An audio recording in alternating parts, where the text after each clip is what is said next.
Progressive alleviation of poverty in Pakistan. Poverty is another name for hunger, starvation, helplessness, lack of representation, and freedom. According to UNESCO, poverty is perceived as the relative absence of income, assets, basic service, self respect, opportunities for education and social mobility, and participation in decision making. Pakistan is a rich country in terms of natural resources, which includes energy resources like gold, gas, and minerals and agriculture. In spite of these vital resources, we are still lacking behind. Those countries that got freedom after 1947 are included in the developing or developed countries like China and Bangladesh. But we're still to register ourselves in that list. The main cause of this is poverty, which is the root cause of many problems.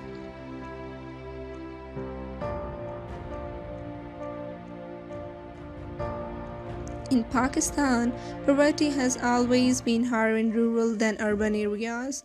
Pakistan has shown a decline in the poverty during 1970s and 1980s, but the movement reversed in the 1990s. Poverty rose more sharply in the rural areas in the 1990s, and the occurrence of rural poverty was significantly higher than the urban poverty.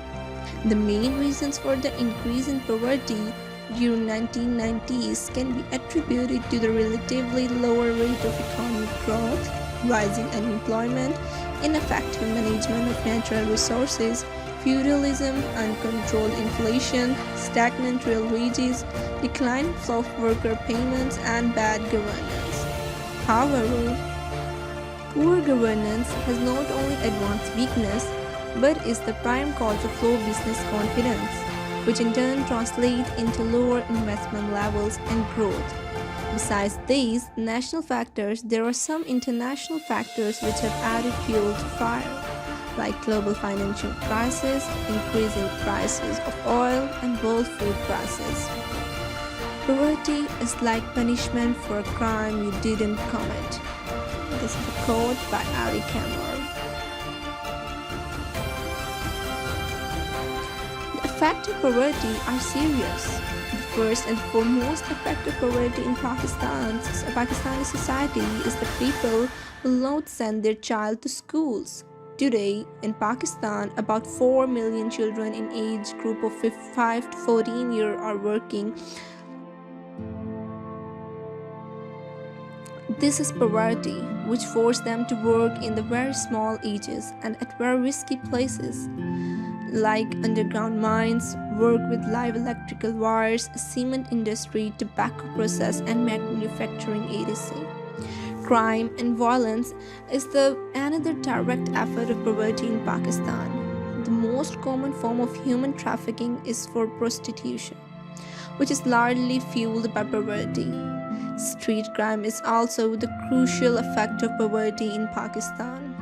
Children who grow up in poverty suffer more frequent and severe health problems than do children who grow up under better financial circumstances.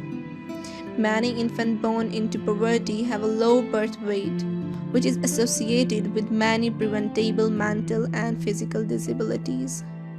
Not only are these poor infants more likely to be irritable or sickly, they are also more likely to die before their first birthday. Moreover, poor people are suffering from so many diseases. They have not enough resources for treatment. This is the reason that Pakistan is ranked 135th out of 194 countries in the Index of Life Expectancy at the time of birth. Pakistan does not have any general social protection system that covers all of its people. It does not even have an institution that would extend social protection and social safety nets to the poor. Despite these issues, Pakistan has made notable advancement in dipping poverty. In previous years, governments have launched different schemes or programs for the betterment of the poor people, like Pakistan Poverty Alleviation Fund was established by the government to help poor through loans. Now it works with the World Bank to increase the access of poor and micro enterprises to the credit facilities. Pakistan Batul Mal was set up as an autonomous corporate body in 1992. Pakistan Batul Mal was established to work for poverty alleviation through its focus on widows, orphans, disabled, needy, and poor people in respective of sex, caste, creed, or religion. The Zakat and the Usher Department was established in 1980, which was based on Islamic traditions in which people should pay a specific amount at the rate of 2.5% on their wealth to the poor. Benazir Income Support Program is considered an important public scheme to support poor families in all parts of the country. It was launched in 2008 as a social safety net platform aiming to increase the living standard of the poor and the controlling the negative effects of slow economic growth, food crisis, and inflation of the poor. It was started with the goal of providing money to poor families, which would help them to buy basic needs of life such as food and house expenditures. This program is very significant support of government development program on poverty eradication and women empowerment. There are also different kinds of social sectors, NGOs, and civil society welfare organizations that work to alleviate poverty in Pakistan. But according to the independent observers and analysts, these initiatives are not enough as these schemes gave benefits to the small percentage of the people. Rural areas are suffering from more poverty than urban areas. Therefore, the government should give priority to rural areas to reduce poverty. Although many steps have been done, different schemes, new projects, and different policies implemented, but millions of Pakistanis are still living in deprived conditions and many are vulnerable.